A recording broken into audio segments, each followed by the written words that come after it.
嗨，你好，我是玲玲。我上一次去韩国玩之后呢，我看到韩国的经济真的很不错，真的很难以想象60多年前，在朝鲜战争之后的韩国是一个那样子的状态，而今天的韩国它已经是一个非常典型的发达国家。我今天的主题呢，就是想带大家了解一下，假如一个国家有人设的话，韩国是怎么从当年那个18线的小镇青年，然后成长成今天这个高富帅的。如果你感兴趣的话，我们接着往下看吧。朝鲜战争之后的韩国就相当于一个刚刚跟自己兄弟分完家，打完架以后发现自己的兄弟把所有值钱的东西都拿走了，满身是伤，身上连一个钢镚儿都没有的18线小青年，因为打架的时候个性刚，不服输，肯吃苦，于是呢被旁边的暴发户看中，土是有点土，不过能吃苦，以后你就跟我混了，哥。于是开展了自己的一段创业史，这是一个非常非常励志的故事。我们先来看看这个小哥战后到底还剩什么。战后的韩国状况真的可以用穷酸小弟来形容。朝鲜战争结束以后，93%的重工业全在北朝鲜，而南韩只有一点点食品加工业和一点轻工业。而经过朝鲜战争之后，就连这一点点的轻工业都没有了，真的是可以说得上是连内裤都穿不上了。38线一换装以后呢，韩国可以说得上是地少人多没有钱，所以这个小弟真的很难了。这个时候还是李承晚政权。当时的这位总统还是战争思维，完全忽视了自己国家的经济建设。即使有当时的美国和联合国的援助，到1958年的时候，当时的韩国经济都还没有恢复到1940年的水平。于是1960年419运动以后，李承晚政权下台。这个时候我们来看一看当时的朝鲜跟韩国的区别到底有多大。1960年的时候，北朝鲜的人均 GDP 是253美金，而韩国的人均 GDP 只有83美金。当时的朝鲜是韩国的3倍。这组数据我们把它记下来之后，我们看看韩国是怎么反超的。当时的韩国如果没有美国和联合国的援助的话，真的是快要饿死了。我们这位穷酸小弟就是在一个这样的环境下开始进行重建和发展的，而所有精彩的故事往往都是这样开始的。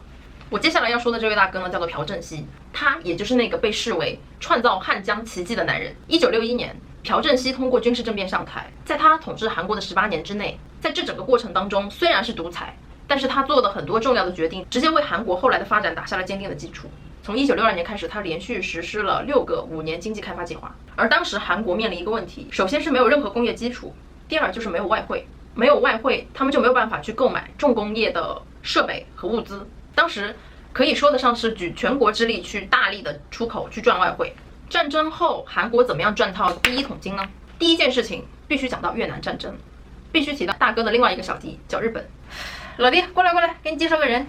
こんにちは。日本当时的2战以后是怎么赚到第一桶金的？就是通过朝鲜战争中美国的军事订单而赚到的第一桶金。而很凑巧的就是当时的美国正在陷入越南战争，于是朴正熙看见了机会，他一定要拿到这一次的军需订单。这个时候必须紧抱大哥的大腿。首先，当时的韩国每年依旧有很大的军费开支，而这部分的支出对于当时的韩国来说真的是一笔巨款。而这个时候美国在打越南战争，他们需要兵，需要军队的补给，而这2样东西就是朴正熙要的。哥，你是不是要打仗？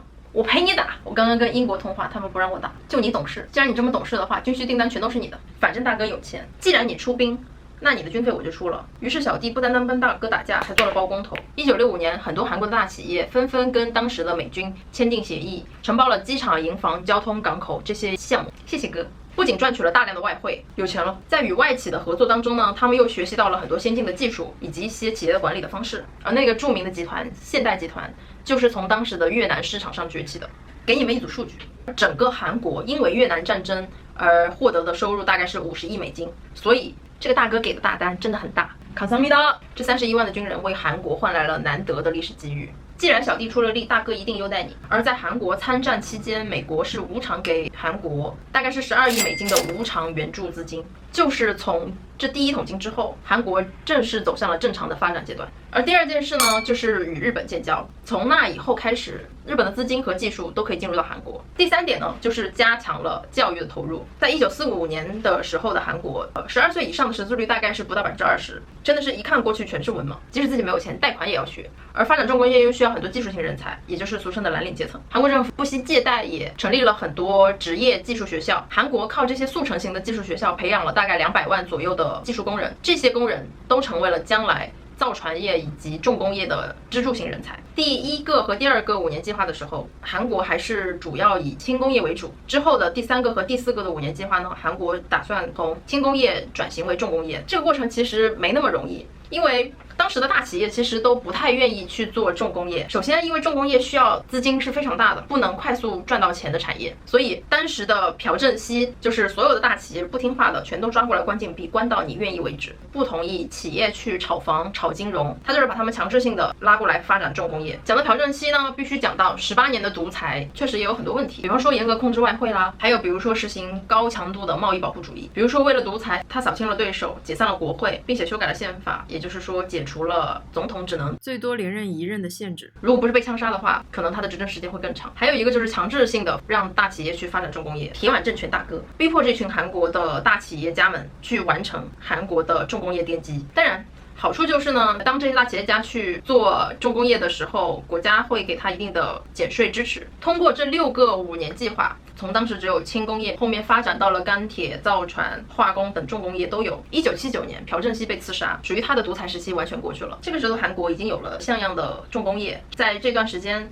已经跟日本以及西方国家学习了很多先进的技术，还有他们的管理方式。在意识形态上，它正式从独裁时代开始转变成一个真正民主的国家。从独裁走向民主的过程也充满血腥。汉江奇迹可能真的必须要在那样的独裁环境下才会有的一个奇迹。当时的韩国人民一定做出了很大的牺牲。这个时候的韩国，从当时那个穷酸的小弟衣衫褴褛、身无分文，从他赚到第1桶金开始，他慢慢的解决了温饱，他慢慢的穿上了西装，他慢慢的开始有文化了，他开始跟各个国家开始密切的交流，他吸纳外来的技术和资金进行融合。可是这个时候的他还是中等的收入。我们下一期会讲到他是怎么从一个工业国家慢慢的变成了一个高精尖技术加上文化输出的一个大国。喜欢我的内容的话，记得关注我、投币、收藏和点赞。然后我们下次再见，拜。